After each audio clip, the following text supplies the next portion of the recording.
Hello and welcome back to the James and Dame Show. I'm Will James, I'm Josiah Adamas. and we are covering the recap of the divisional round, Yeah. and the conference championship coming up this week in the NFL. Where do you want to start with this? It's quite an interesting These games were actually pretty good. lot of I don't think I got to watch any of the games to its entirety, but I did get to watch the most important parts. But we can start. Well, why don't we just get this done out of the way? Texans and Ravens. I would say that was the least intense game out of the four. Hey, it was as a Ravens fan, it was stressful for the first half. Yeah, I mean, for the first half, yes, but in the grand scheme of things, this was the least stressful / intense game of the four. Yeah, going into the Score fourth, wise. it was Score wise, yeah. fourth quarter even the fourth quarter was a little closer, but we cruised past the. I didn't realize until after the game though that our defense was just dominating because I was like, oh man, it's 10-10 at halftime, and then looking back at it, I'm like, we allowed one touchdown off of a punt return. Yeah. Defense allowed a field goal, and that was it. Yeah. I was looking at the stats. I'm like, where did the Texans get their touchdown? Oh, I forgot it was on a punt return. I didn't see that, but I did watch the highlight of it. Yeah, we did. Very Also, good. We were also fortunate that Kaimi Fairbairn did miss a field goal going into the half, roughly. Sometimes. I think so. Yeah. I think it was. I don't remember where it was from, but yeah, offense was a little slow to start. Defense played a very strong 4 quarters. I don't believe CJ Stroud had any. I don't think there were any turnovers. No, I think it was just. I didn't see any on the stats. I don't think. It was just a very stout defense. Yeah, there wasn't any interceptions. There weren't any fumbles. Clean game. If there were any, it was automatically recovered by the offense. But, I mean, positives from this game: Aguilar caught a touchdown. Yeah, he seems like he's not. He's not like a. I don't even think he's a top 3 receiver, but he's found. I feel like he's in a scheme where he can actually contribute because he's been contributing all year. Yeah, I mean, Flowers didn't get any touchdowns. I mean, Likely did and Aguilar did, but that was about it.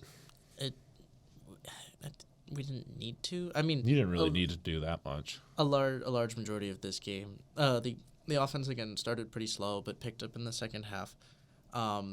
Mostly, it was just a lack of containment on Lamar because Lamar did a lot of the damage himself. Yes. He's the 5th quarterback to have 2 rushing touchdowns and 2 passing touchdowns in the playoffs.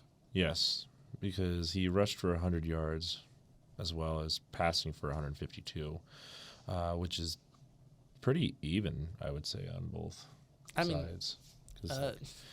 You can't really, I feel like you can't equate rushing yards to passing No, yards. but, I'm just saying it's pretty, split down the middle of, from Lamar himself. It was pretty split on what he did. Yeah, it seems like him running was other than him running, it seems like the Houston defense actually did a solid job. But for a good bit, they did. Lamar is a very difficult quarterback to contain. Mm-hmm. So, and I think with the whole playoff Lamar narrative, I think that's going to be the thing that sets them apart and sets him apart from other quarterbacks and other teams. And the playoffs is you can stop the run, you can stop the pass, and it's that's generally all teams have to do is a quarterback scramble sometimes, but an elite scrambler who I think the reason why they were able to stop him in years past is because that was all he could do with his offense. But once you build a full triple threat offense like that, I think it just creates a very difficult team to scheme against. So Yeah, I mean, I would say even though the Texans lost, they did put up a pretty decent fight for the most part. I mean, they at least tried. They got this far. I mean, I didn't expect them to go any farther than this round, but it'd have been cool if they did. But in this sense, they did put up a pretty decent run. Took the division, won a playoff game this year, so they're. I mean, I'm not a fan of that fan base, or not a fan of the fan base, but I'm not a fan that follows that team.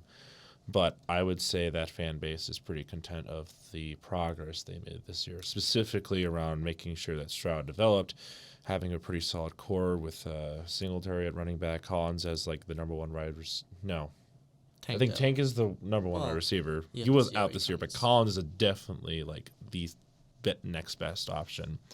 So once I think Tank comes back, I think that unit will be really, really good next year. Yeah. But that defense, if they wouldn't stop shooting themselves in the foot with penalties, I think that would have made a little bit of a difference in that game. But I think regardless, the Texans would have lost this game. It was hard because you're in Baltimore with that defense.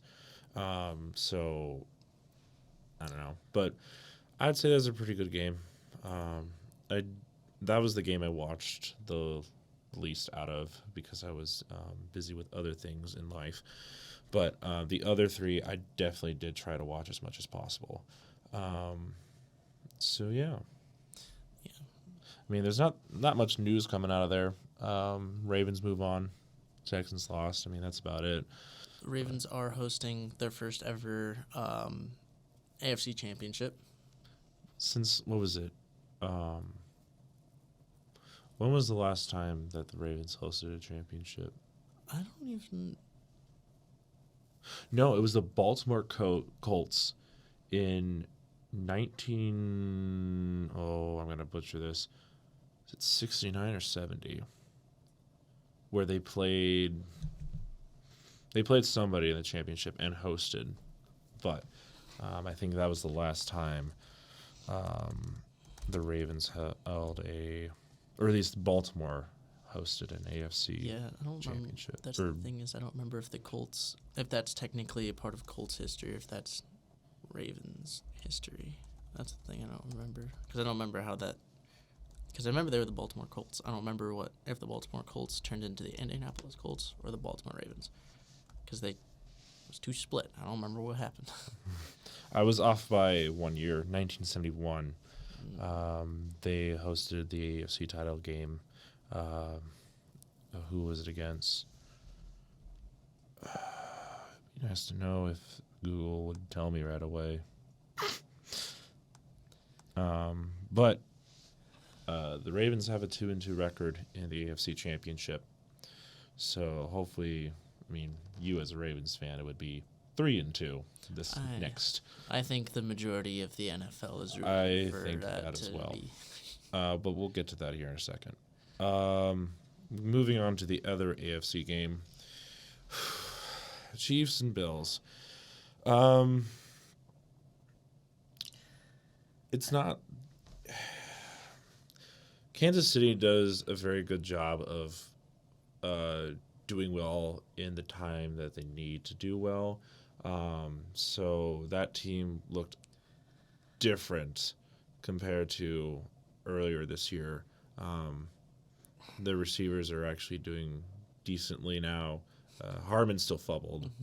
He had, what was it, 1 reception for 2 yards, 1 rush for like -1 yard, and 2 fumbles. Yeah, he recovered. Did he recover his own fumble the first time? I don't remember what happened the first time, but I know whatever happened. The second one was bad. Yeah, the second one was really bad.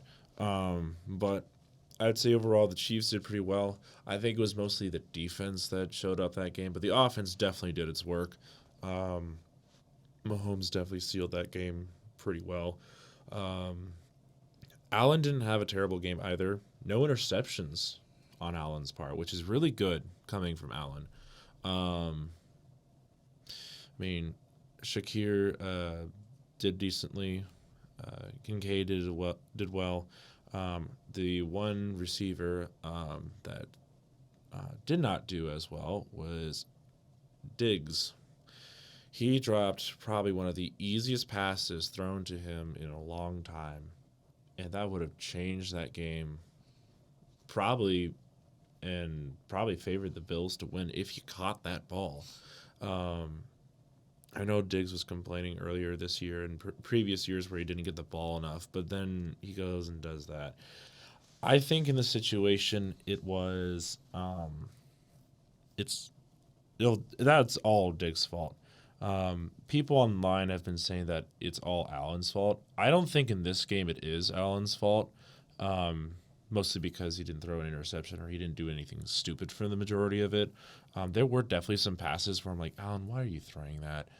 But he's Josh Allen. That's what yeah, he plays too much hero ball, and that's what killed that team, because he passed for 39. He had 39 pass attempts and only 26 of them connected, which is not terrible, but it's also not great. But I mean, Allen did he did enough to at least get the Bills contending for that victory. I'd say overall, I think what killed the Bills was definitely the defense for the entire game. But what really sealed the dagger was that wide right. The Bills can never escape that. That franchise is cursed. Yeah, this was a game that the Bills absolutely should have won from start to finish, but especially that the fourth quarter, that last drive, you had Diggs dropping balls he shouldn't have. Yeah. And I think Diggs is a top 5 receiver who, when he actually is doing well. But it's this year he's kind of fallen off a little bit because he was a top 3 receiver for at least for the first half for a large part of the season. Yeah. And that was when they were not doing well on offense. Mm-hmm. But I think there was an attitude. There was something mental that was going on because you had the momentum. Mm-hmm. You have the home field. You have the fan base. You're playing better, and you come in here and you give up more points than you should to an offense who has not been doing well. You can't entirely blame the defense. Well, you can, but they were definitely without linebackers. All their linebackers were injured. But it's also a whole thing of, it's called adjusting to the game plan, and they didn't really do that. So that Bills defense really didn't show up until the very end of the game, but even then it still wasn't enough. But yeah, I mean, there wasn't. This is actually one of the cleanest games I've ever seen watching a Chiefs game. There weren't any penalties where it was oh, that should have been a penalty on the Chiefs, or why did that go to the Chiefs? And this was a game where nobody, I don't hate Mahomes. I don't hate the Chiefs. I just hate the fan base.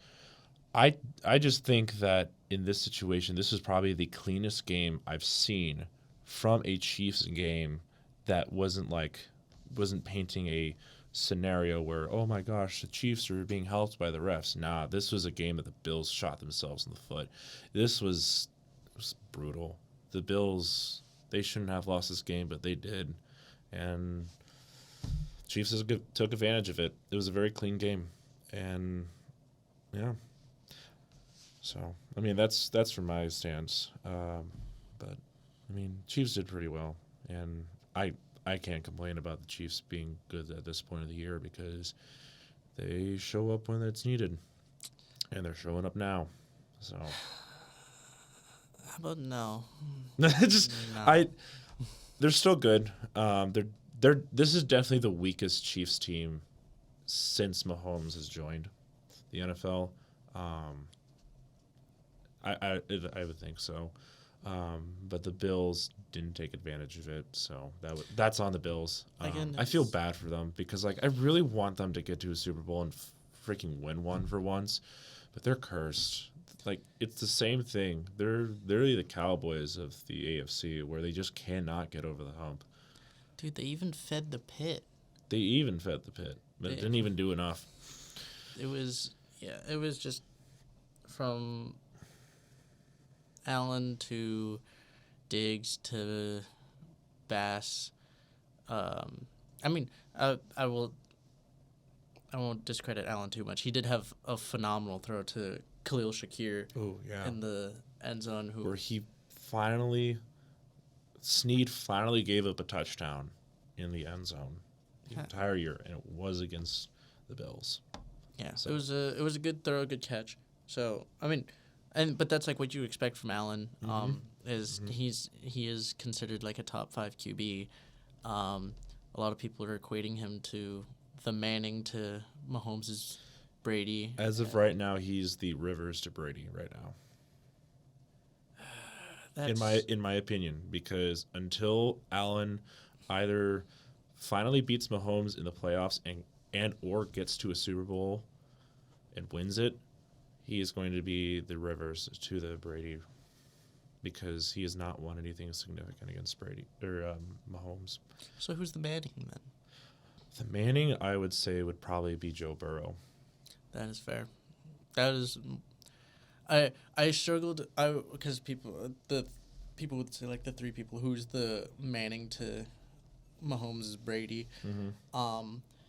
And the 3 that got thrown out, Lamar Jackson was one of them, and I'm like, no. Until I think Lamar Jackson in this situation would be.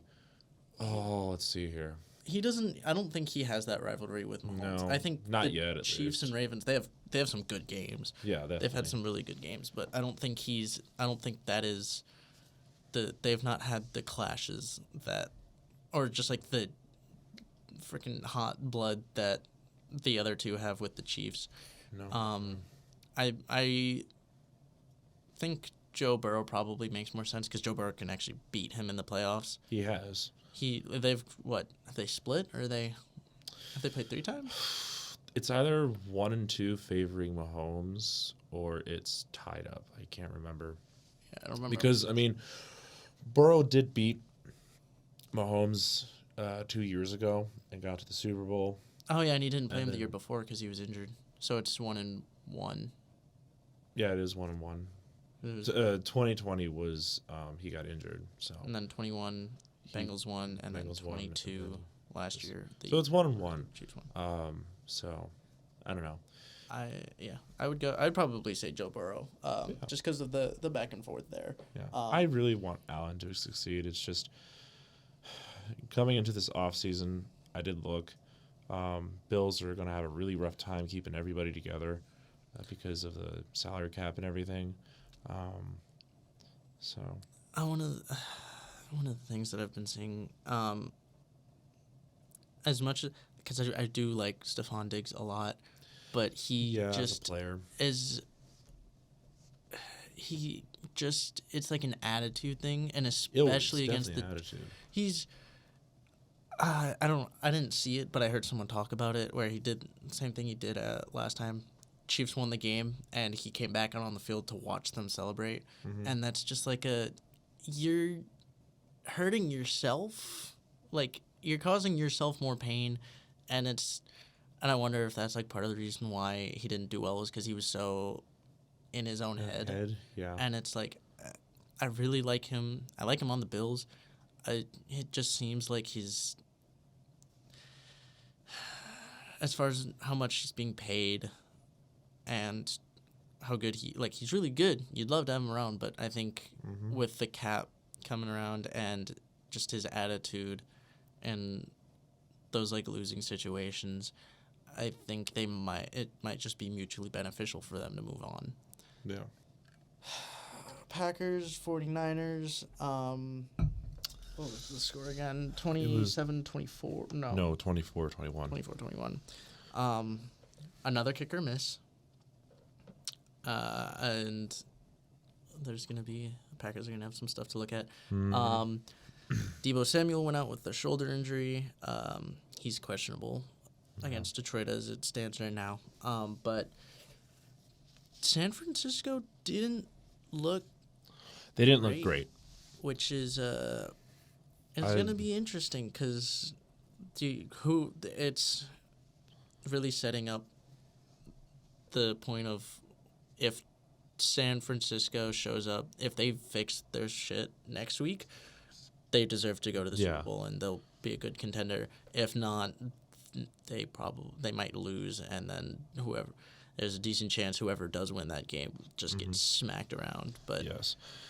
And the thing is that I think the Niners can be a good team. It's just I don't know what it was this specific game, it's but they didn't look very it's so organized. They It's didn't. so weird with them because they're probably have the most stacked roster in the NFL. Yeah, they are the super team of the Rams 2 years ago. Like that's what this even, team is. Even more so. Yeah, like I'm saying, like even more this 'Cause year specifically. But you like, have at least two really good receivers. I think Ayuk is a very, very talented receiver. Ayuka's really good.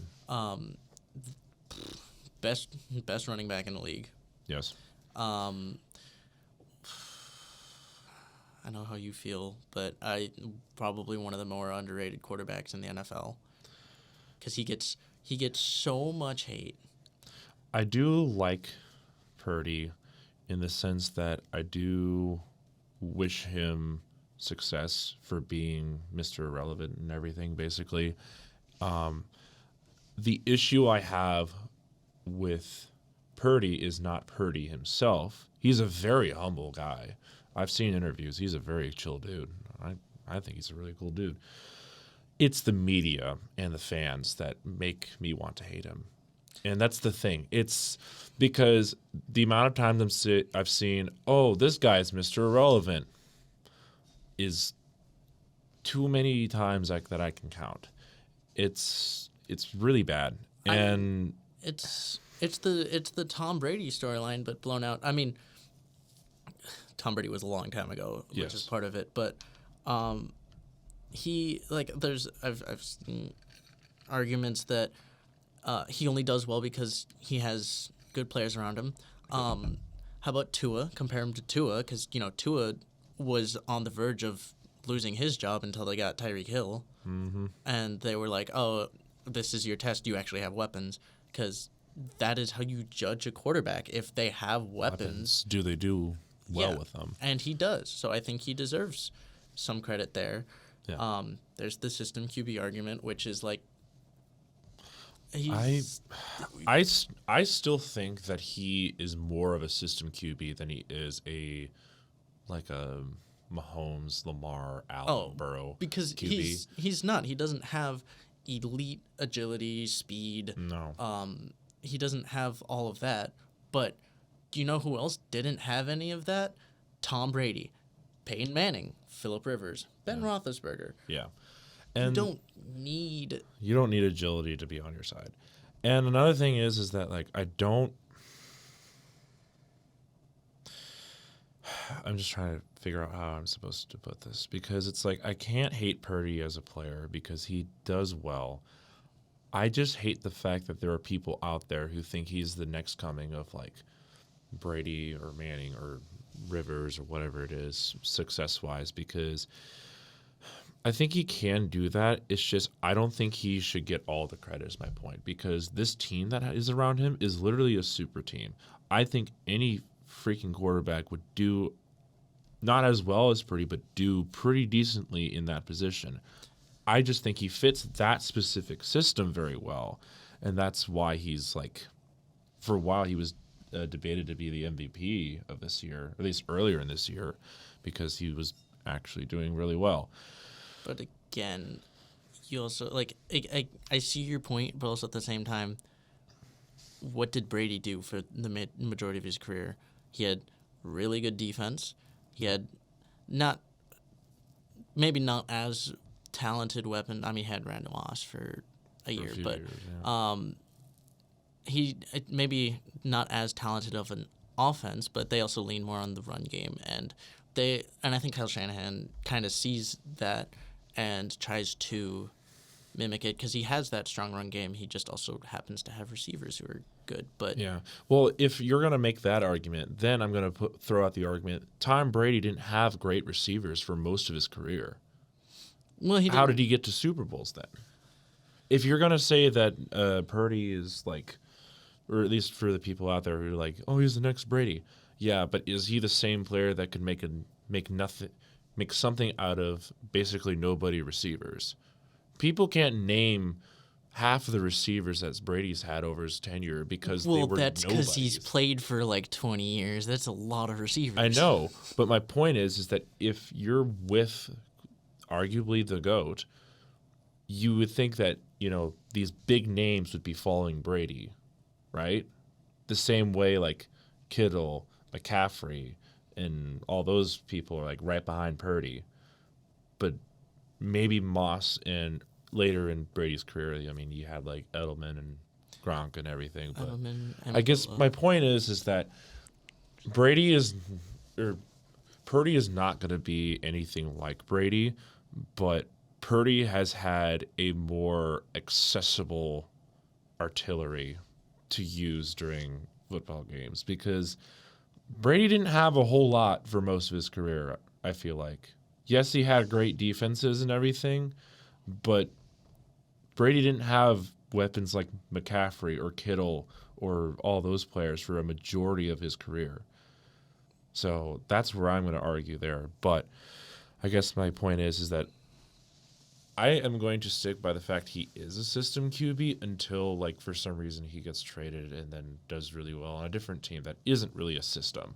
I don't think he gets. Well, That's my point. I don't think he will be traded unless I don't- something weird happens in the next couple of years.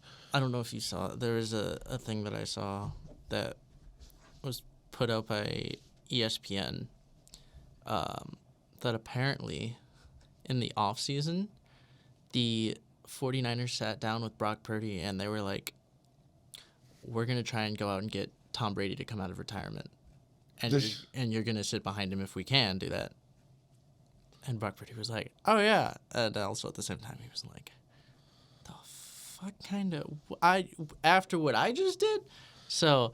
The Niners have a history of screwing themselves over. Well, it's recent also memory. Shanahan wants Brady, understandably so, and I think Brady, if he did return, that probably, I mean, because this goes back to system QB. He, depending on what you define as a system QB, Brady was kind of just a really good system QB where he has he doesn't have anything to make it on his He didn't need great receivers, but he didn't have the skill set to score without receivers. And so I think that's kind of, again, Brock Purdy having a really good team around him. Tom Brady had a couple really good offenses around him. Yeah. And I think it's Brock Purdy's second year, so it's hard to compare someone's 23-year career with a only 2-year career. But yeah. as far as they play, Brady his timing was great, his accuracy was great. He didn't have a spectacular arm, and he couldn't really run, but he just knew the game. Yeah. Purdy, that as far as I'm concerned, I don't know what you define as a system QB, but from what it sounds like, that is a system QB. It's just a really good system QB. Yeah. Purdy has a chance to prove that as he goes on. He's still young. Yeah. And I guess it's just, I don't know. I blame the media and the bandwagons for ruining the image, or at least for me, on Purdy, because it's I really like the guy. Really cool dude. I feel like I would like the 49ers a bit more if it wasn't for the fucking bandwagons and the media. That's the issue with a lot of the teams and players that I dislike throughout the NFL. It's the media, and it's also the fans that are just complete assholes to everyone else. It's the same thing with the Chiefs. The reason why all these, specifically the Niners and the Chiefs, it's us against the world. Well, you made that happen. You guys made yourselves so insufferable that people want to see you lose. And when you win, I laugh at everybody, which is fine. But if you want people to like appreciate your greatness or appreciate you guys like doing well or whatever, being like that is not the move in my opinion. I don't know. Well, I just like the maturity. the thing is also that's just what happens to good teams. Yeah. Obviously, the part that isn't necessary is what the Chiefs kind of did this year, which was developing the like super complainy, whiny stuff. But that happens to a lot of teams as well. Like you saw, that was the Patriots. Yes. You know, there was a little bit of I whininess, but hated the Patriots. but that's what the because of Patriots fans. did. Is they were a good team and teams hated them for it because continued success at that level, people get sick of it and they want to see new. And so if you're going to continue to be successful like that, any opposing fan base is going to be like, stop being good, basically. They don't want to see that. And it's not just the NFL. You see it with the Warriors in the NBA. The Warriors have been good. I mean, this year's they've had some down years, but the Warriors, very good team for a long time, and Warriors bandwagons I think is like the biggest bandwagon group. Yes, they are But- really huge. It's huge, but like as me, I actually liked the Warriors before, and I even was like, oh, that Steph Curry guy's pretty good. But then they got really good. Bandwagons showed up, and I was like, I hate the Warriors. There were some players who I was like, you are the whiny person on that team. Yes. That makes me also. It's like it's every dynasty has one of those where it's Or a few. they have like a few players, or maybe it's the entire team, but it's the whining, and it's the everyone against us, and it's like, yeah, if you're gonna be good, you're gonna have a target on your back. Alabama has had that for what, 20 years? How many years was he there? I mean, Saban was there, I think, until from like 2008? So 15 years. About 15 years or something like that. I don't 15 years. If you're gonna be the best, one of the best teams in your league, you're gonna have a target on your back. Everyone's gonna be out to get you. Not everyone's gonna like you because you win, and people are sick of you winning. Yeah. It's just how that goes. You want to earn respect. Don't be whiny. Own up to the fact that people aren't going to necessarily like you for that. Stay humble. Be respectful. Maybe you're a team that actually people like to see be good, even if it's like... Yeah. And the thing is that it took, what was it? I think it took at least one and a half seasons, I think, for me to fully appreciate the Patriots dynasty, because I was still getting over the fact that there's no more bandwagons there, or okay, there were still bandwagon fans there, but I guess my point is that it took a long time, at least for me, to to appreciate the fact that the Patriots were that good for so long, and I can be like, okay, this was a really, Brady is the GOAT. This was a really good franchise for a long time, and they deserve their success. It's the bandwagons that ruin everything, and now media is joining in on that. For the reason why I have a rough time like trying to cheer for certain teams is because the bandwagon fans, and I know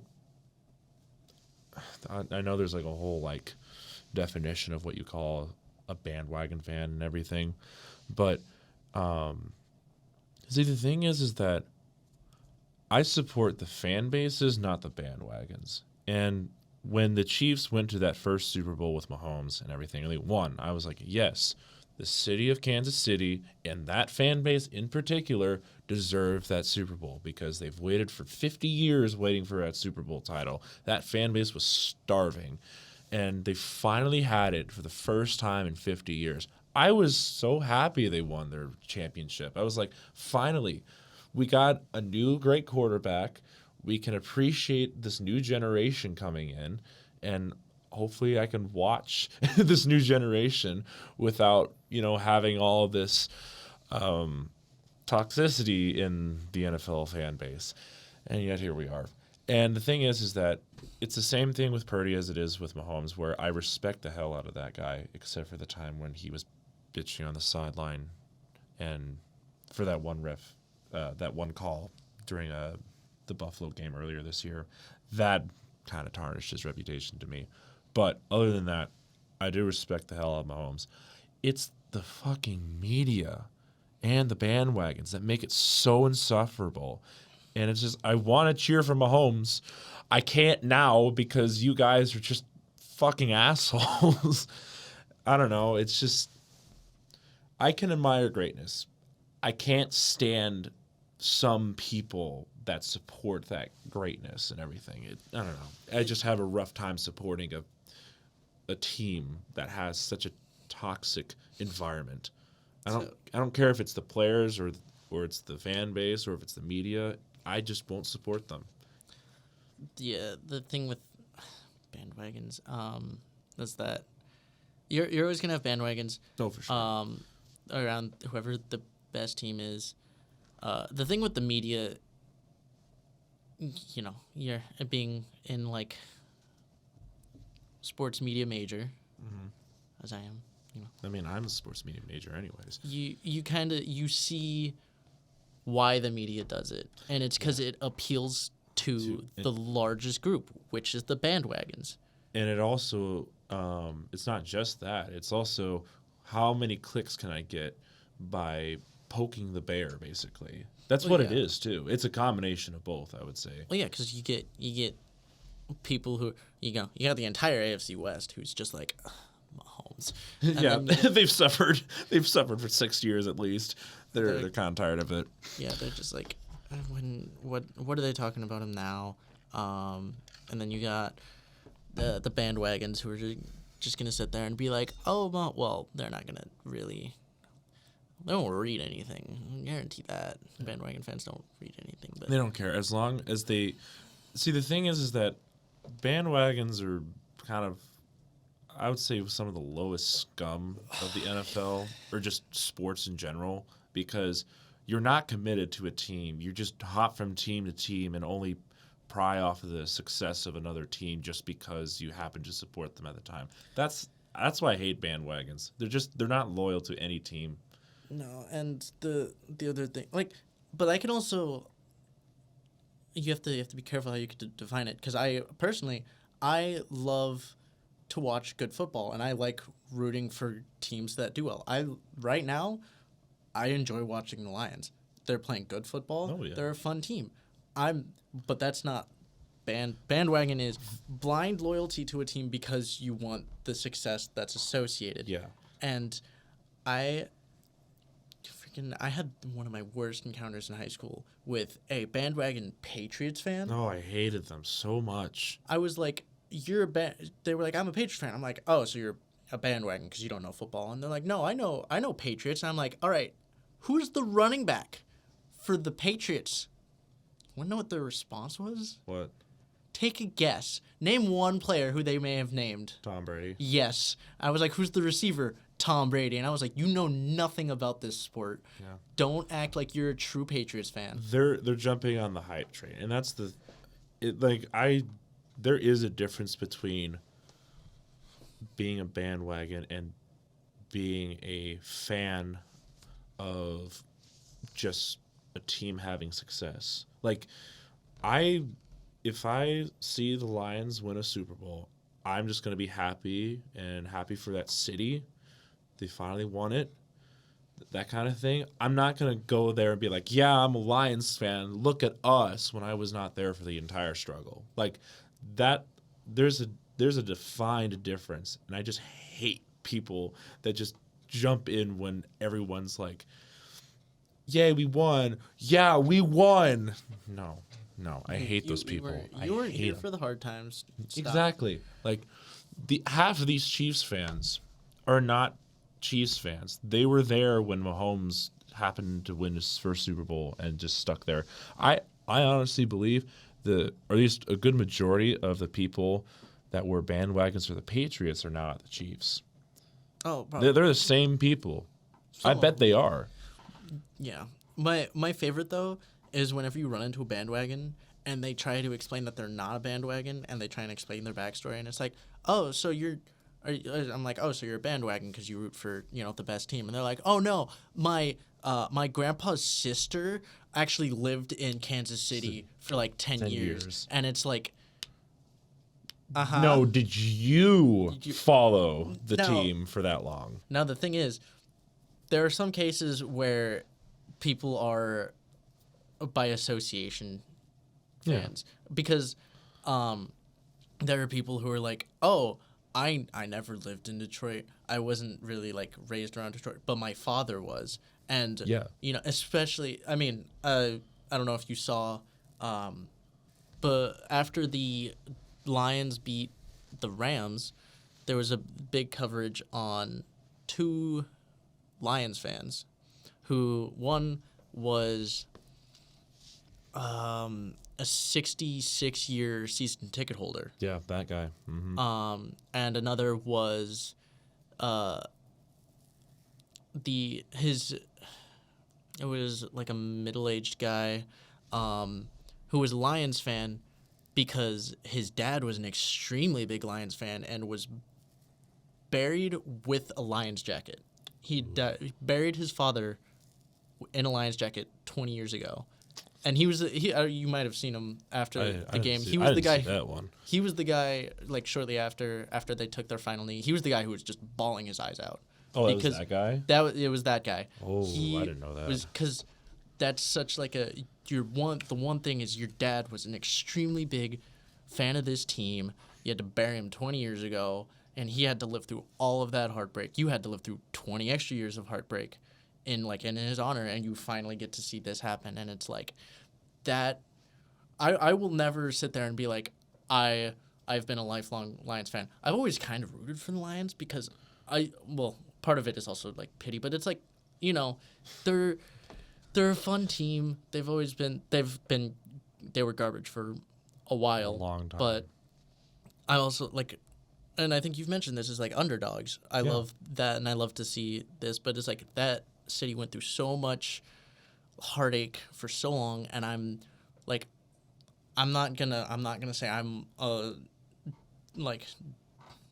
I will die on the hill of the Lions. I'm not that much. I'm a Ravens fan. I'm not gonna hop to the Lions, but I love the story. I love seeing that organization do well, and I like watching that. I'm a fan of. And this is the difference I will distinguish. I am a Ravens fan, but I am a fan of the Lions right now. Yeah, and that's I'm not a part of trying the to say. Lions There's a clear fan base. difference. I'm not in that fan base, but you can cheer for I will root for the you Lions. can cheer for a team. You don't have to be a fan of it, but you can just be like, yeah, good luck to you guys. There is such thing as sportsmanship, and there are people on the internet in general who just respect each other. I've seen it on YouTube. I've seen it on Instagram. I've seen it on a bunch of other stuff, and I know Instagram comments specifically are really toxic, but once in a while I look into that and I'm just like, oh, look at these guys. They're just having a normal conversation on the internet, just saying, yeah, it sucks that we lost.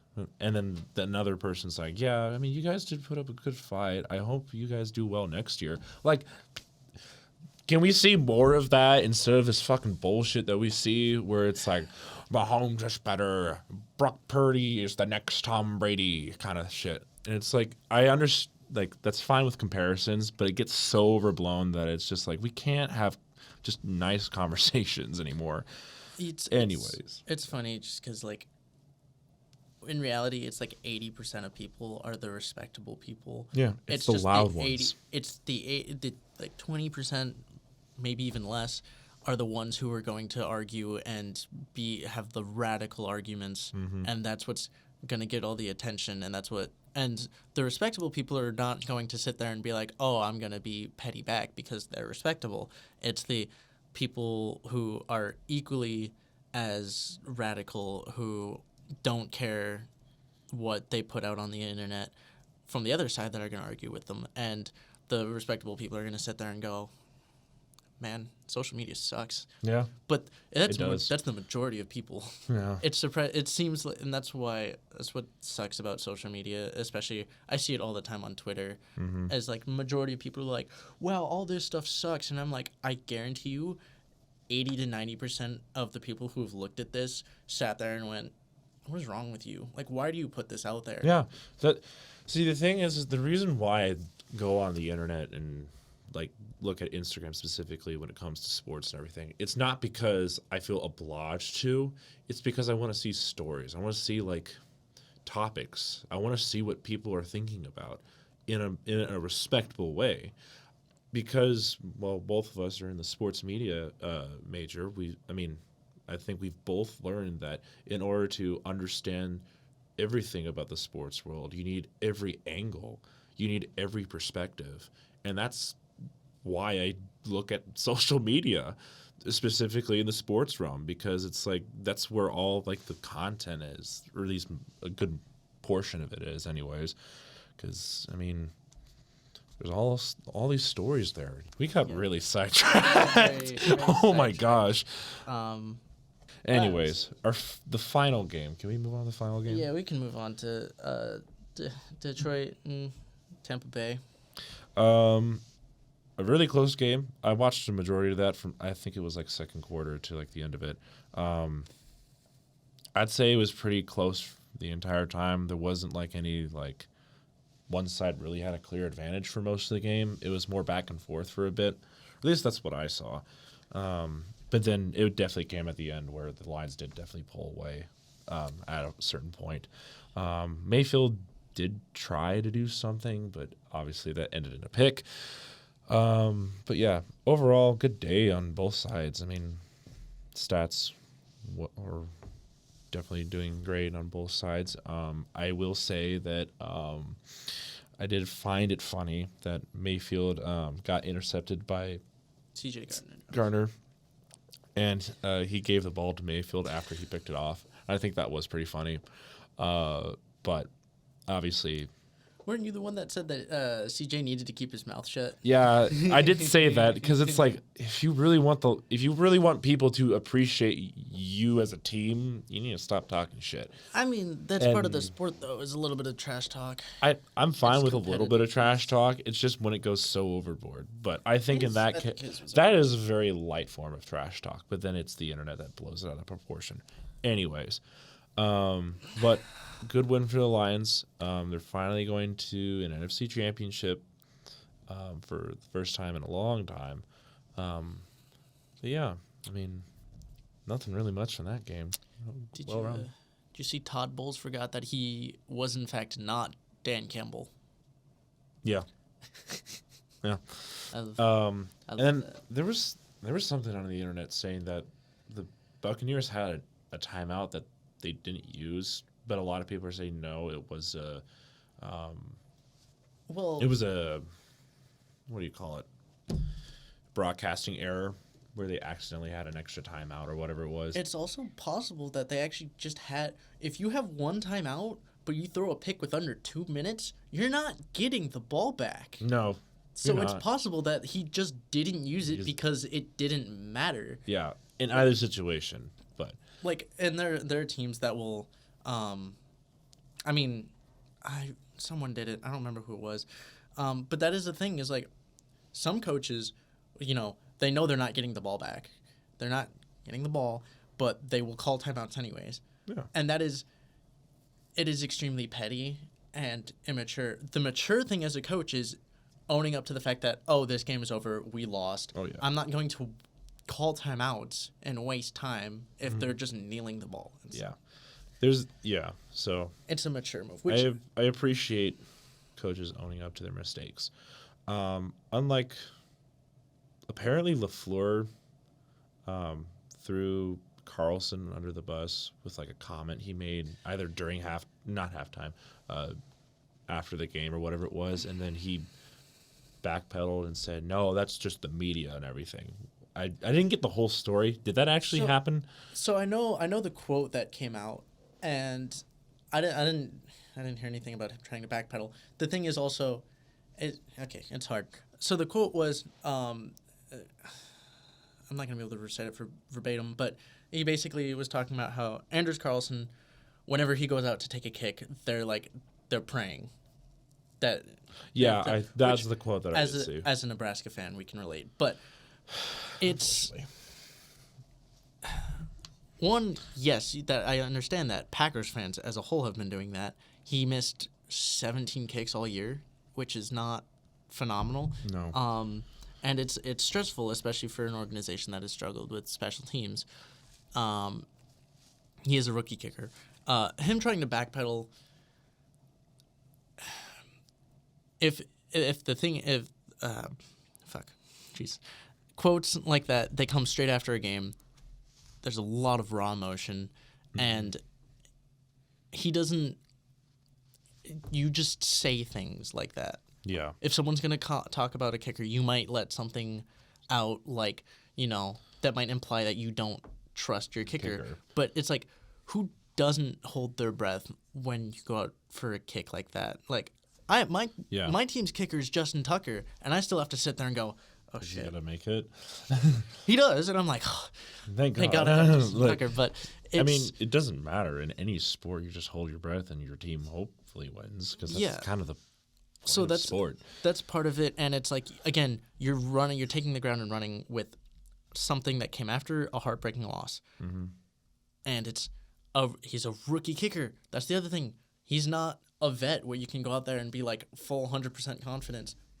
No. But there's like a lot of things to it. I don't think it's something he needed to backpedal on. It's like it looks kind of like he's throwing him under the bus, but at the same time, he hasn't been great this year. And I think that I think he needs some competition because he might not be your best move next year. We don't know if it's gonna. I guess my point is that he didn't really instill confidence in Carlson. Is my point. No, but he shouldn't. I guess with how he's. I guess my point is that usually a coach would be there for the player and say, "Hey, we're going to help you. We're going to get you to be better and everything." Normally, that's what happens. But if this is like after a long time you haven't improved, then it's a whole like, well, now we just don't know what we're doing. Well, this is a case, and kickers are treated very differently. This is a case of. I think they're at a point where they need to bring someone else in, and they need to see, is he going to be our kicker, or is someone else going to beat him out in camp? Because that is a very likely possibility. He does not have any, he's not going to get favored at all. Because it's not like you can't compare him to Justin Tucker, who has had a phenomenal career. If you brought someone into camp against Justin Tucker, you're not going to sit there and go, oh, Justin Tucker missed a kick. Might have to go with the other guy. No, it's Justin Tucker. He's made a long career.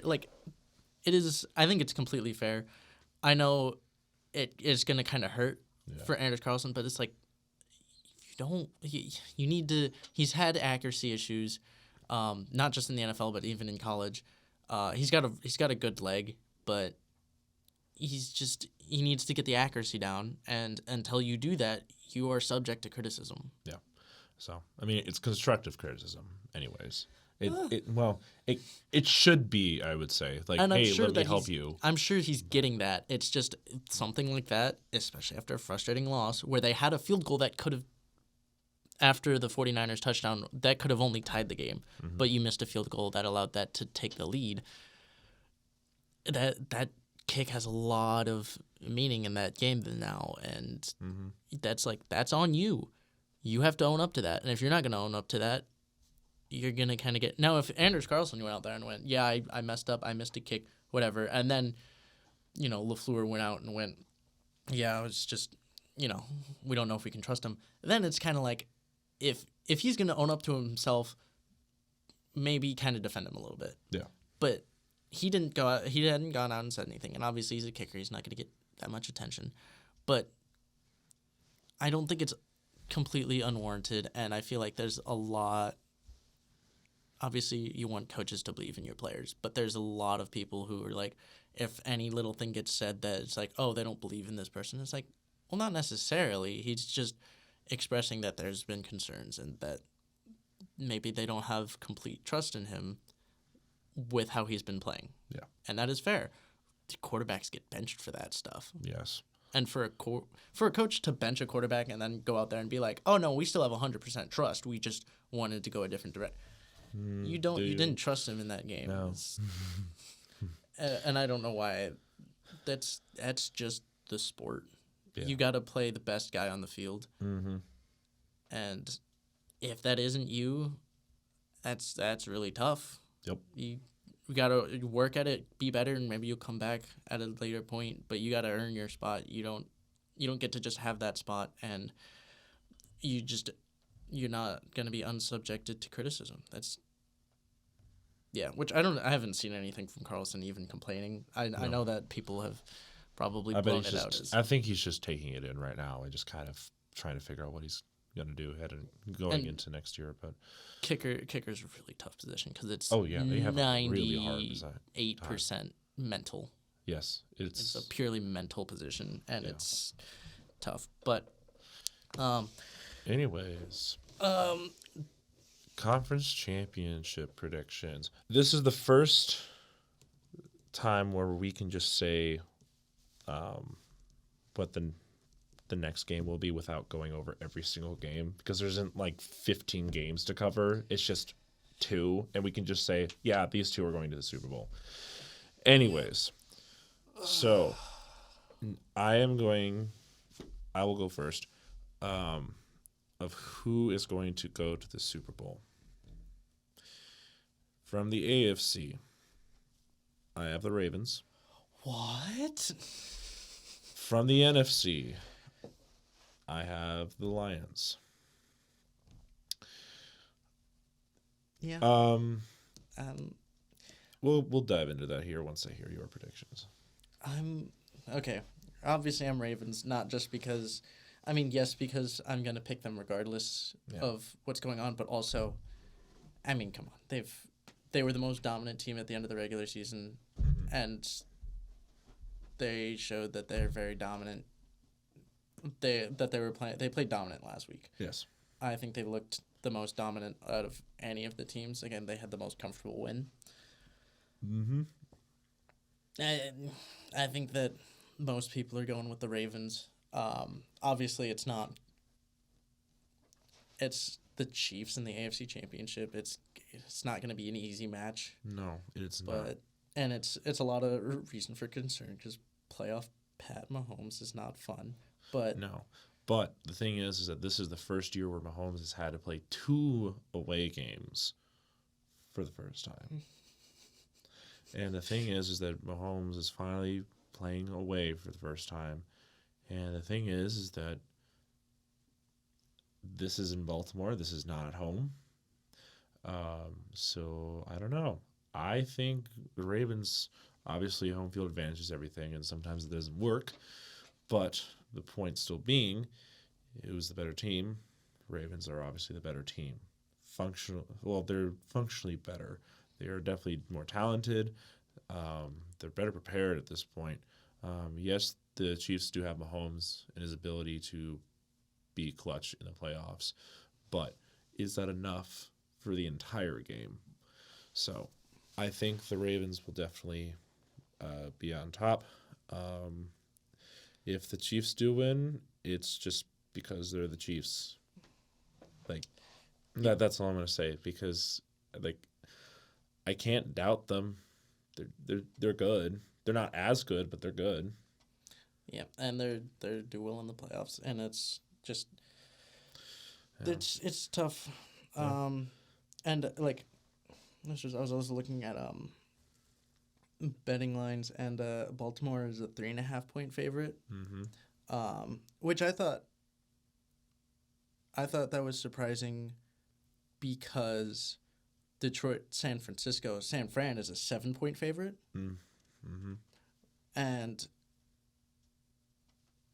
I feel like watching those games from last week, and again, I get the Chiefs, and I'm not expecting a blowout, but I don't know how I feel like the Ravens-Chief betting line should be further than the San Francisco-Detroit, but I can see that, but I can also see the point that they made with the Niners, because the thing is that a lot of people doubt the Lions. they doubt that they're ready to go up against probably the second or best team in the NFL, depending on who you ask. And the thing is that, I mean, the Lions are either going to be really unprepared going into this game and they're going to get their butts whooped, or they're going to shock the world and somehow beat the juggernaut that is the Niners. So, like I said, I root for underdogs, but if I'm going to be realistic, San Francisco really has an advantage here. But They I do. want the Lions to win. I'd like to see the Lions win.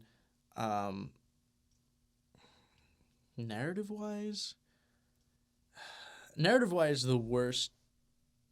I feel like the worst Super Bowl, and not worst like Narrative, it's what? bad, but like it just has the least going for it. Would be Baltimore Detroit. Would be As in- narrative-wise is like it's the least interesting. You have as in- KC. You have KC 49ers rematch from a couple years ago. Yeah, what an original script. Baltimore 49ers rematch of From 11 years ago. Yeah, 11 years ago. Wow, And what then- an original idea. and then KC Detroit. Wow, there was a post earlier last year that said that Detroit was going to win in a Super Bowl against the Chiefs. Oh, I was just gonna talk about how it's the opening game that was what a 1-point decision. Yeah, I mean there was that. There was But that. there's good all game. there was a post last season at the very end of that Super Bowl last year that it was the Chiefs were going to lose to the Detroit Lions in the Super Bowl. I wouldn't mind And it. we are literally 2 games away from that happening. So the only thing that doesn't really have, and like you said, that doesn't have a narrative going behind is the Ravens Lions Super Bowl matchup. And I think that's the most ideal because then there wouldn't be the whole stigma of this was rigged from the beginning kind of thing. But okay, I don't know. I'll pick. Okay, I'll pick. I want. Detroit looked better in the last round than the 49ers did, but True. the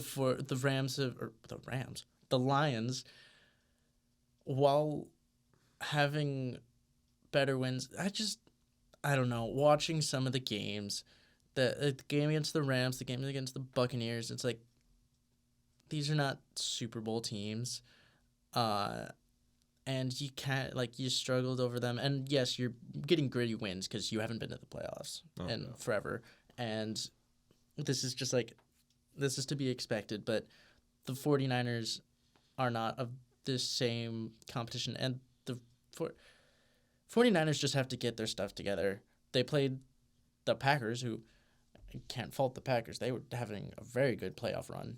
Yeah. And I mean, if the Packers won, I honestly wouldn't have been surprised because the Packers have been really put together lately. yeah, But that didn't happen, obviously. so I think I'm going to go San Francisco. I hate picking 2-1 seeds, but Yeah. obviously the 'Cause ceiling that is... happened last year.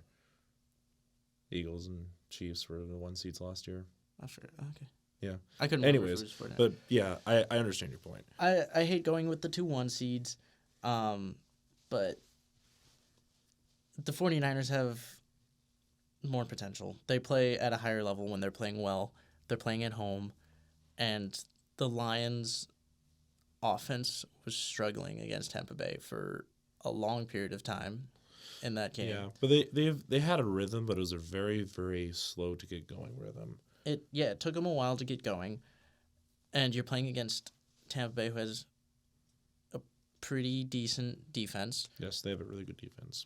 and they're not going to be. You can't have a slow start like that and rely on your defense against a team like the 49ers when your defense has had some glaring holes all year. Yes. So there's just, and again, the 49ers have been proven that they play the best when they get out to early leads. Mm-hmm. But they almost lost to the Packers, and they actually didn't have the lead for some of that game. So if the Lions can get to a decent lead, I don't think the Niners will come back from it. But from a logistical standpoint, technically the best teams are the Ravens and Niners, and they should be the two going to the Super Bowl. I just think the Lions have a lot going for them as of right now, momentum-wise. But obviously things will be different because this is literally, it's the 1 seeds versus the 3rd seeds right now. Because, who's going to be the better ones? So, but here's the thing I will say. If that game was in Detroit, I think I'd go Detroit. Oh yeah, if that game was in Detroit, that was definitely Detroit's game. But so yeah, I don't know. Logistically, the Niners should win, but I'm rooting for the Lions. I see Ravens 49ers rematch, which either way, I love the way that it's been. People have been talking about it because I'm like, seems like whoever wins is going to have to deal with us, and it doesn't sound like anyone thinks they're going to have a good time, and I like the sound of that. Yeah. That's the first time you'll have been able to say that since how long? What, that we're going to the Super Bowl, or that that nobody wants to play us? When's the last time you've been able to say that? I think 2018? Or 19, whatever that year was? 20, around, it was one of those years, and again, we didn't have the offense to actually back that up. But nobody wanted to play us. They just didn't realize that we didn't have the offense. But so that is all we have for this week ahead of the conference championships. We'll see you guys next week where we recap these games. I guess talk a little bit about the Pro Bowl. Maybe just a little bit, but I guess we'll stay away from it too much because, it's not the most interesting. But appreciate you guys for watching, dropping in, and giving us a good old watch. And we look forward to seeing you guys next week. See ya.